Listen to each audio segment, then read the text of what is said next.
आज जो है हम रिंग के बारे में बात करेंगे, ठीक है। ये जो मेरे हाथों में है ये ना रिंग है, ठीक है। ये भी है और एक ये भी है, ठीक है। मैं तुम्हें दिखाता हूँ, एक बार और इससे पहले दिखाया था, ठीक है। तो वो ना एक जनरल फॉर्मूला था कि रिंग का फॉर्मूला जनरल वे में क्या होता है, ये, ठीक है। और इसको ऐसे भी देख सकते हैं, ये इसकी क्या थिकनेस है, आउटर रेडियस और ये इनर रेडियस, ठीक है ना। कुछ ना कुछ थिकनेस, अगर हम इसको इस पॉइंट पर रख दें तो देखो ये हमारा रिंग बन गया। पूरा स्फेरिकल नहीं है, मतलब अच्छे तरीके से कटा नहीं है, इसकी वजह से हमें सही तरीके से दिख नहीं रहा होगा, ठीक है। लेकिन तुम एज्यूम करो कि ये रिंग है हमारे पास, ठीक है। और रिंग में ये क्या है, इस रिंग का ये इसका एक्सिस है, ठीक है। तो रिंग का सेंटर ऑफ मास किस पॉइंट पे होता है, उसके सेंटर पे। पढ़ा रखा है ना पहले कि रिंग का जो सेंटर ऑफ मास होता है वो कहाँ पे होता है, उसके सेंटर पे।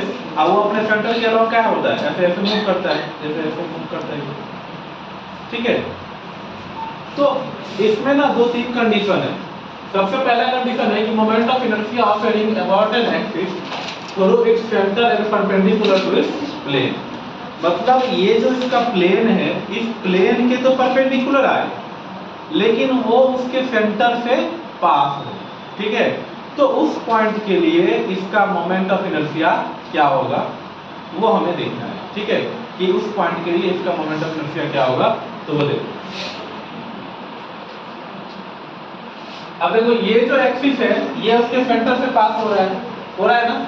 और ये उसका क्या है, रेडियस है, वो को हमने क्या बोल दिया, सेंटर। और इस एक्सिस के अलोंग वो क्या हो रहा है, ऐसे ऐसे मूव कर रही है, ऐसे ऐसे मूव कर रही है। इतना ठीक है, क्लियर है।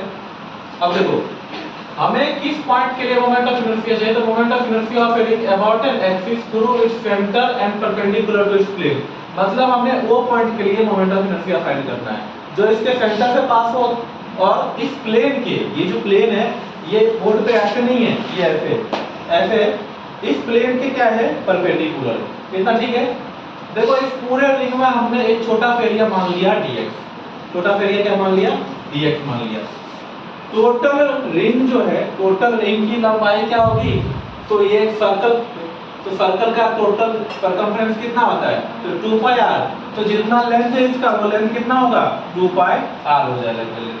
इतना क्लियर है। मास पर यूनिट लेंथ कितना हो जाएगा, तो m अपॉन में 2 पाई r। अच्छा एक बात बताओ कि जब मास पर यूनिट लेंथ के बारे में हमारे दिमाग में आता है तो मास पर यूनिट लेंथ के हिसाब से तुम क्या सोचो कि अगर टोटल का मास, इस टोटल का मास अगर m है, ठीक है, अगर इस टोटल का मास m है तो उसका जो मास डिस्ट्रीब्यूशन होगा, मास डिस्ट्रीब्यूशन कैसे होगा, 2 पाई r के हिसाब से मास डिस्ट्रीब्यूशन होगा, क्योंकि इसका लेंथ कितना है, 2 पाई r है।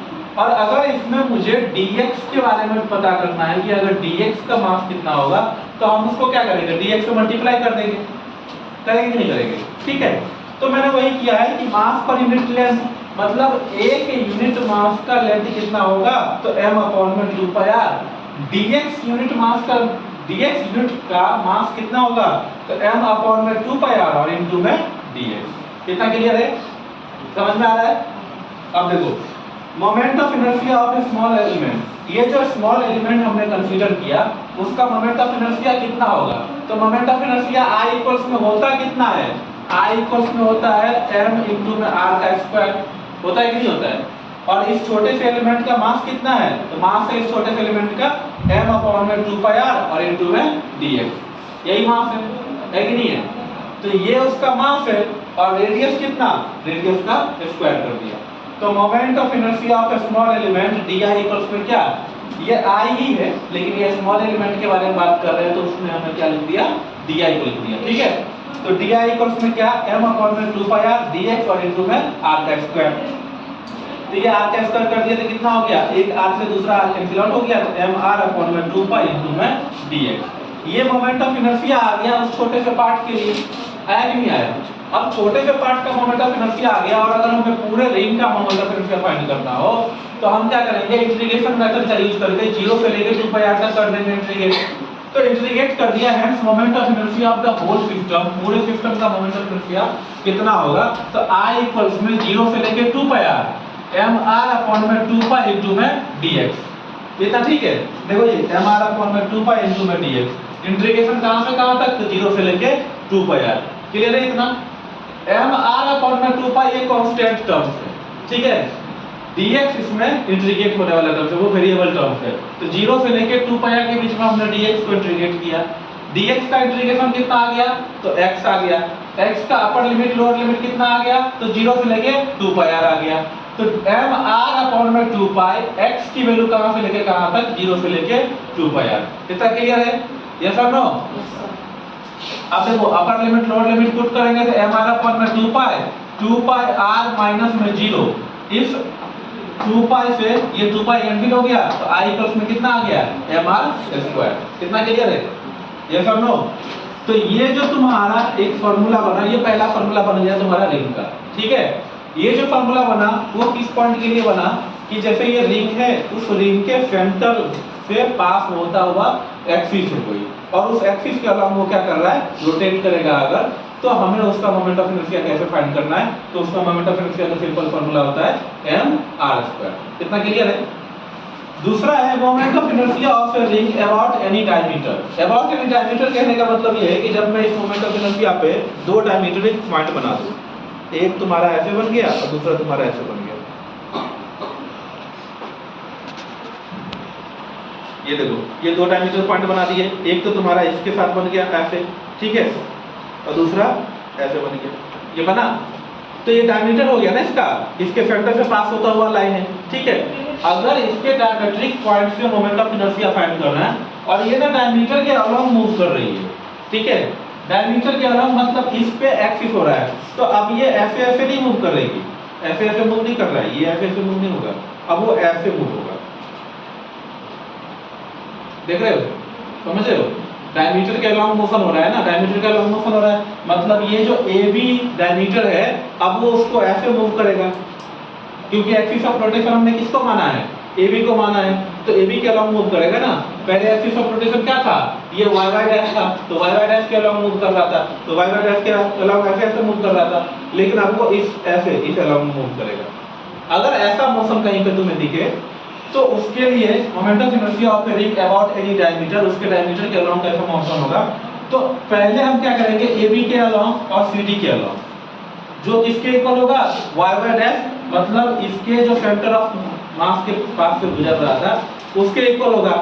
अब देखो AB क्या है, डायमीट्रिकल पॉइंट है, तो moment of inertia of diameter IG, I का मतलब क्या, मोमेंट ऑफ इनर्शिया, D का मतलब क्या, डायमीटर से होता हुआ, तो AB के लिए भी ID और CD के लिए भी ID, दोनों के लिए मोमेंट ऑफ इनर्शिया और डायमीटर पॉइंट है दोनों, तो AB भी डायमीटर है और CD भी डायमीटर है। y डैश का मोमेंट ऑफ इनर्शिया अभी तुमने देखा mr², देख रहे हो यहाँ पे कि अगर उसके सेंटर ऑफ मास से पास हो रहा है पॉइंट, तो उसका मोमेंट ऑफ इनर्शिया कितना होता है, mr² होता है ना। तो 2ID इक्वल्स में कितना है, mr² है, तो ID इक्वल्स में कितना, mr²/2। इतना क्लियर है, यस और नो? तीसरा पॉइंट देखो, moment of inertia of a ring about a tangent in its plane. Moment of inertia of a ring about a tangent in its plane, मतलब जैसे ये मोमेंट ऑफ इनर्शिया अगर हमें इस रिंग का फाइंड करना है, तो इसके प्लेन से ना ऐसे, जैसे ये एक टेंजेंट है, मान लो कि ये चौक जो है ना वो टेंजेंट का काम करेगी अगर, तो रिंग से ना ऐसे पास हो, ठीक है, मतलब जो उसका एक्सिस है पहले से वो तो है ही, ठीक है, जो डायमेट्रिकल पॉइंट है वो तो है ही, लेकिन अब जो लाइन पास करती है वो इसको ऐसे टच करते हुए पास कर रही है, ऐसे टच करते हुए पास कर रही है, ठीक है।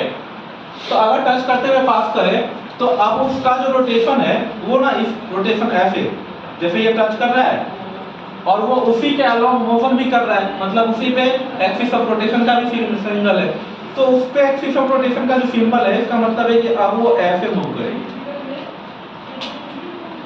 समझ रहे हो, आ रहा है समझ में तुम्हें?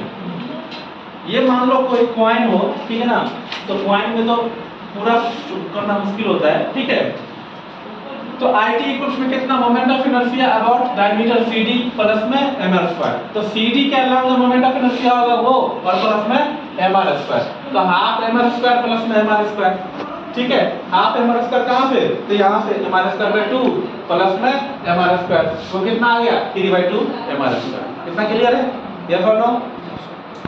फोर्थ पॉइंट जो है वो है moment of inertia of a ring about a tangent perpendicular to its plane. मतलब मोमेंट ऑफ इनर्शिया हमें फाइंड करना है रिंग का ऐसा परपेंडिकुलर है जो उसको टच करके ऐसे परपेंडिकुलर है, ठीक है ना, ऐसे पास हो रहा है। पहले के टाइम पे जो टेंजेंट था वो उसको ऐसे प्लेन के पैरेलल जा रहा था, अब जो टेंजेंट पास हो रहा है वो उसके प्लेन से 90 डिग्री का एंगल बना रहा है। तो एक तो उसके सेंटर पे है ही, देखो एक सेंटर पे है, दिख रहा है, एक तो उसके सेंटर से पास हो ही रहा है और दूसरा उसके प्लेन के परपेंडिकुलर है, और ये मूव किसके अलोंग कर रहा है, उसी टेंजेंट के अलोंग मूव कर रहा है, ऐसे समझ में आ रहा है। तो अगर ऐसा मोशन हो तुम्हें, तो ये तो तुम्हें देखो ये टेंजेंट, ये मोमेंट ऑफ इनर्शिया ऐसे है, इस पॉइंट पे उसने टच कर रखा है, और इसका मोशन कैसे होगा, ऐसे मुझे खुद मूव करना पड़ रहा है इसको घुमाने के लिए, ठीक है, नहीं तो ये तुम्हें पता ही नहीं चलेगा। ऐसे यहाँ पे एक टच है, मान लो ये ना वेल्डिंग हो चुकी है, ठीक है, और ये इसको ऐसे मूव कर रहा है, जैसे जैसे ये मूव कर रहा है वैसे वैसे ये भी मूव कर रहा है, ठीक है, और उसका एक्सिस पॉइंट है, ठीक है। तो उस पॉइंट पे क्या करेंगे, आई पी क्यू प्लस में आई वाई वाई डैश प्लस में एम आर स्क्वायर, मतलब जो उसके एक्सिस ऑफ रोटेशन पे था प्लस में हमने क्या उसमें ऐड किया M R square. M R square तो चलिए, तो आई वाई वाई डैश का मतलब क्या, उसके सेंटर ऑफ मास से जो पॉइंट पास होता है उसका कितना होता है, एम आर स्क्वायर होता है, और दूसरे वाले के लिए क्या एम आर स्क्वायर, तो टोटल क्या हो गया 2 एम आर स्क्वायर। कितना क्लियर है, यस और नो। अब आराम से नोट करो फिर